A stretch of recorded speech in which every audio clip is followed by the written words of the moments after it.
As the book of Samuel says in the Bible, Netzach Yisrael lo yishaker. The eternity of Israel will not falter. It is the same Bible that tells us in the stories of the Old Testament, much which has guided many people across this world. But when we turn from the Old Testament to the New Testament, it is Romans that says to us, vengeance is mine, saith the Lord, not any country, not any human being. So that the Bible can't be used as a convenient aid when it suits us and rejected when it doesn't. Mr. President, above all else, we need a global reset on peace. There needs to be global peace. And those of us who are old enough would have recognized that there are peaks and valleys as it relates to this issue of conflict. Yeah. There are few areas where the world is more in need of the United Nations acting as the United Nations to secure the objectives of the Charter than in the area of peace and security. The silence that has engulfed Sudan is unacceptable and may well be rooted in the racism that the world still carries as a badge of honor from the victories of the last great war of the World War II. The actions in Myanmar cannot continue.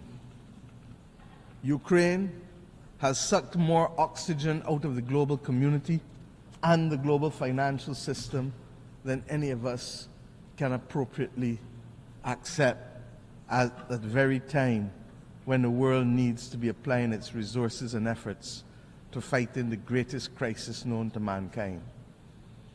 And the spread of the war from Gaza to the consequences in the West Bank to now clearly what is happening in Lebanon as we speak with Israel, all of these are but the tip of an iceberg of death, violence, and instability, and robs the global community of oxygen and resources at the very time when we need it most in a strategic way. We all know, as students of history, that even the longest war in history came to an end. These wars, yes, they too will come to an end. But the question is when and at what cost, and without much loss of life, with how many children not being able to be either given the chance to live or will now live with memories of war that will affect their every action for the next 60, 70, 80 years of their lives. Innocent people are paying the price with the one thing that is theirs to give, and they don't give it willingly. It is their life. Unless we address the root causes of these wars, one by one, and the manners in which they are being sustained and financed, we will never, never know anything else other than war and rumors of war in these theaters. The transmittal of these scenes of horror in real time into people's bedrooms, into people's living rooms, will trigger two extreme reactions, neither of which are acceptable to us in the third decade of the 21st century. We will either get the desensitizing of ordinary people to the loss of lives, especially those of innocent children and women on the one hand, or we will get, on the other hand, the anger and inclination for vengeance that it spawns necessarily. We need peace. And it cannot be too difficult for us to work for peace.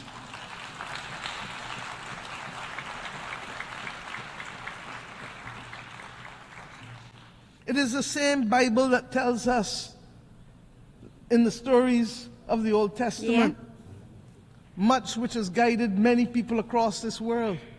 But when we turn from the Old Testament to the New Testament, it is Romans that says to us, vengeance is mine, saith the Lord, not any country, not any human being. so that the Bible can't be used as a convenient aid when it suits us and rejected when it doesn't. In the midst of this maelstrom, we were very clear.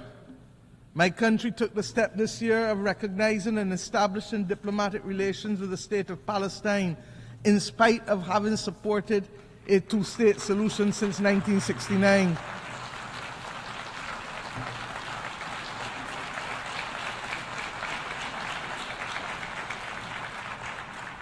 And we did this because it is clear to us that the state and people of Palestine, human beings, are entitled to full recognition by integration into and support from the international community. Yeah. The Charter does not say we the people, with the exception of any one group from any one part of the world. We join with others, therefore, in congratulating the state of Palestine in taking their seat among the United Nations member states as they did on the 10th of September of this year.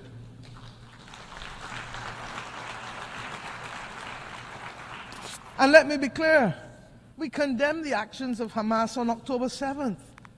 But we equally and strongly deplore the humanitarian catastrophe in Gaza, which is the result of the disproportionate use of force by Israel.